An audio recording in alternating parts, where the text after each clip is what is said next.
let's go back to grade school. Do you remember when the teacher would say, okay, class, today at recess, we're going to play baseball, and I need 2 captains. And whose hands went up? Everybody wanted to be the captain, and why did they want to be the captain?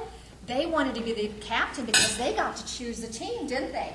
And who did they choose? They chose the person that could throw the ball, who could catch the ball, who could run the fastest, and who could bat. And who would the last person be chosen? Me. He said, Ruth, I want you to come to Minnesota in June of next year. I want you to enter a 5K. I said, what is a 5K? I said, 3.1 miles. I said, Daniel, 2 miles. You think I can be ready? Now remember, this was September. You think I can be ready by June to run 3.1 miles? He said, I will train you. As my brother was training me, I realized that so much of being a runner was also so much about what you need to do to be successful in life. For instance, he told me, Ruth, when you run, there's always going to be the shuffle of people behind you. You're going to hear the ripple of their bib. You're going to have a tendency to want to turn back and look who's behind you. Never do that.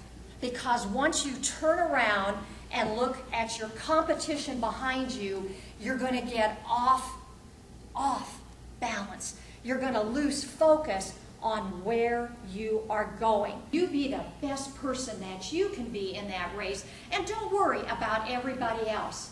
And he said, but the most important thing that I need to tell you is you just always finish the race. I don't care how fast, I don't care how slow, you finish the race.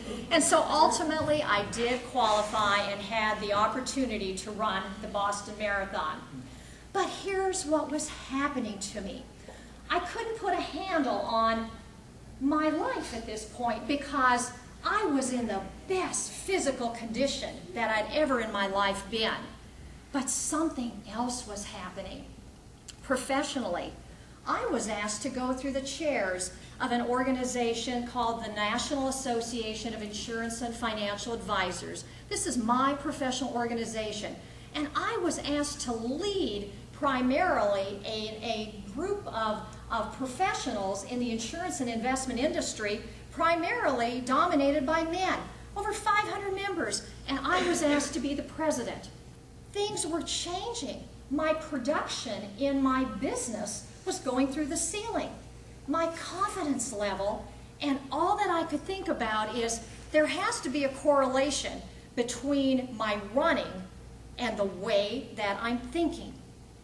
Get an attitude. And what do we need as professional business people in getting an attitude? Well, you have to be, first of all, accountable. And some of you can be accountable to yourselves.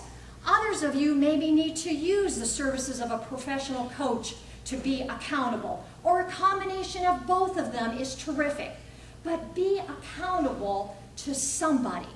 And then secondly, in that get an attitude is have a discipline. Because you know what we do every day is not easy. And if it was easy, everybody would do it, and then it wouldn't be worth anything.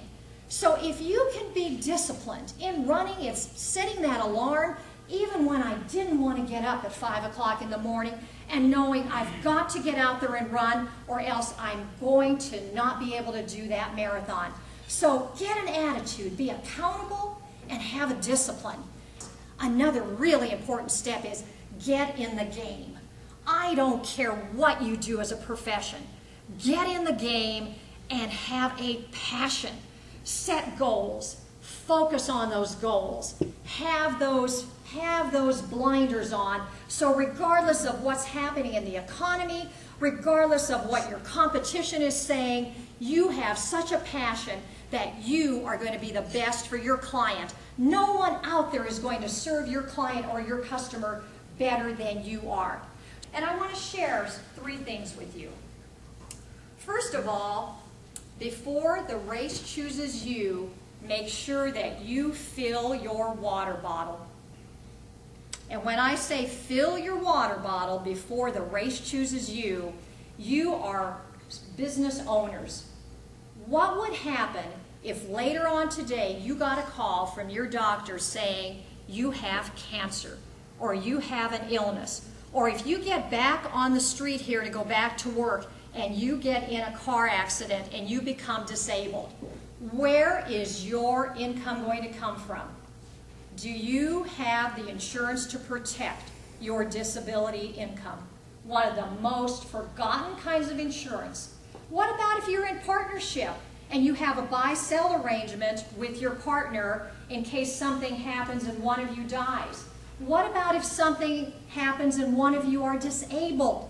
Do you have a disability buyout policy? What if you become disabled and you've got a staff that you're responsible for payroll? Do you have insurance to help pay for those expenses? It's called business overhead expense insurance.